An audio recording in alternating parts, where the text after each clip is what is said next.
I have I've got a few jokes for you guys tonight. I hope I'm gonna make you all laugh.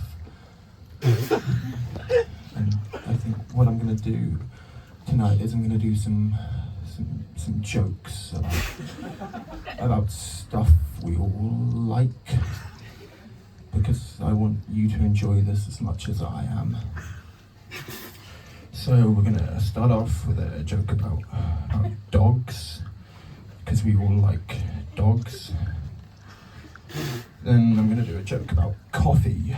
We all like coffee. And then I'm gonna do a joke about Israel and Palestine, because we all like at least one of those things. Fuck. Okay, listen. Right. See, the problem is that joke expired about 2 weeks ago, and it's my only joke. So I've been panic, basically. I've been sweating and nervous. And so I thought, how do I save my comedy career? And so I thought about, what can I do? And I thought about my comedic hero, Henry Kissinger. So while a lesser comedian may have spent the last 2 weeks writing other jokes, I've spent the last 2 weeks buying shares in Israeli state telecom and using the dividends to funnel weapons to Hamas. Like I said, that's the only joke this evening. Tonight is going to be an evening of satire, which is better than jokes, because it's like jokes, but it's got facts in it. And there's nothing funnier than the truth, apart from maybe old people falling over. Man, I'm the king of satire, I can satirize anything. And satire, right, it's good for you, right? Because satire, you hear a joke and you laugh, and then you forget about it. But satire, it sticks with you, man. It sticks with you for life. And I'm so good at it, man, They say, give a man a fish, feed him for a day. Teach a man to fish, feed him for his life. Give me a fish, and I'll satirize the fuck out of it. Honestly, man, being the king of satire, it gets stressful, And so I smoke a lot, I smoke a lot. Do you have any smokers in the house tonight? Whoa. We have any social smokers in the house tonight? Nice, yeah. I'm actually an anti-social smoker. I'll only smoke walking down the street on my own, and if I can blow the smoke in the faces of the elderly and small children. The modern world's depressing, man. It's depressing, but as the king of satire, I've got to give it to it, so we're going to turn our eyes to global capitalism now. And hasn't global capitalism destroyed love, guys? Hasn't the commodification of the world destroyed love?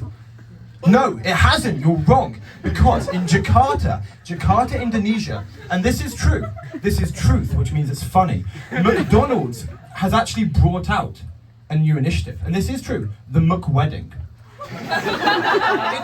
It's true. For £500 in Jakarta, Indonesia, you can have a McWedding.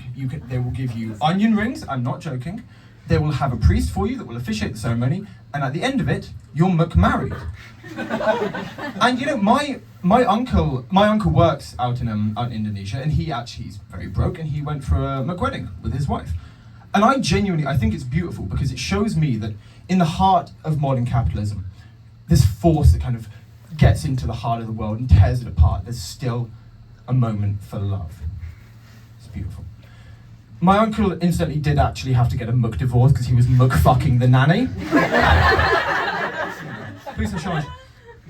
I'm finding modern love particularly difficult at the moment, actually, because I've got a girlfriend, and we I know, right? But we have a group, and I really love her, but she sat me down the other day and she said, Kit, I love you, but I'm having problems because you're really terrible in bed. You can't ever find my clitoris. And she said, it's okay. We're gonna we'll get a coffee, we'll go to a cafe, and we'll talk about it.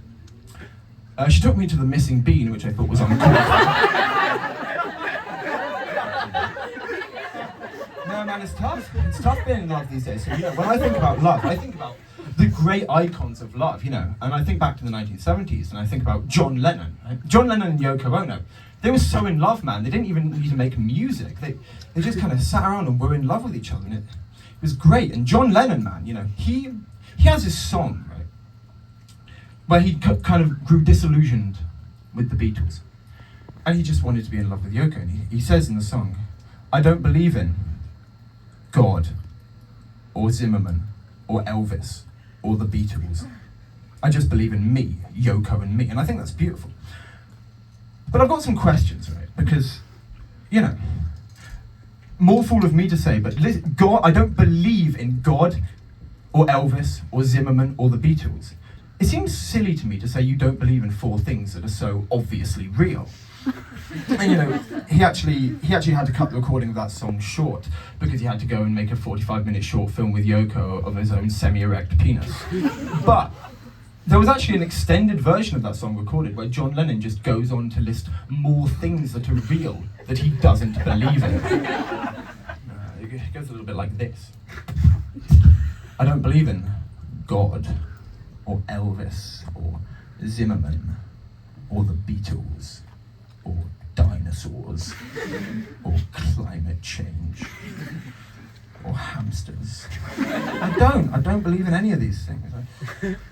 I don't believe in Loughborough, or the government, or pineapples, or the Apprentice. I am John Lennon. I don't believe in any of these things. I don't believe in money, or Robert Redford, or scaffolding, or hammocks. I don't believe in any of these things.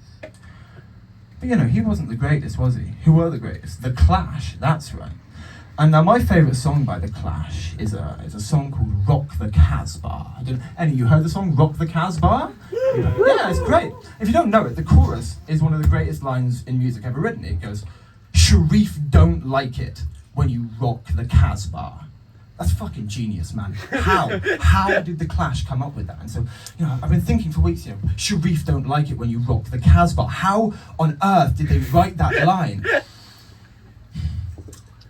So I was out drinking the other night with all the members of the 1980s punk rock band The Clash and the 1950s film star and star of the film Lawrence of Arabia, Omar Sharif. And we were actually at a specialist bar in London that only serves the Spanish carbonated lemon drink Kaz.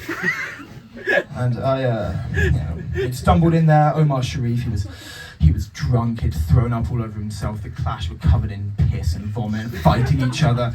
And I was drunk, I was out of my mind. And I walk up to the bar that sells Kaz, and I say, I want a drink, man, I want some booze, get it in me. They said, no, you're too drunk. And anyway, we only serve Kaz here at the Kaz bar.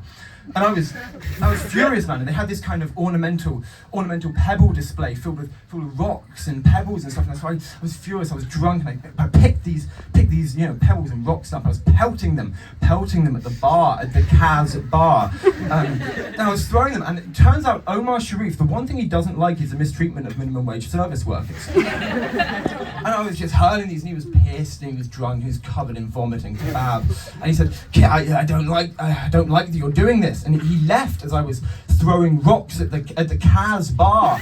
And Sharif left, and I got home the next morning, and I fell asleep, and I woke up hungover, and I saw that The Clash had released a song. I listened to it, I said, Sharif don't like it when you rock the Kaz bar. So I called them up, I called up The Clash, and I said, how did you come up with this story? And they said, I don't know, we've got a ghostwriter. Thank you very much.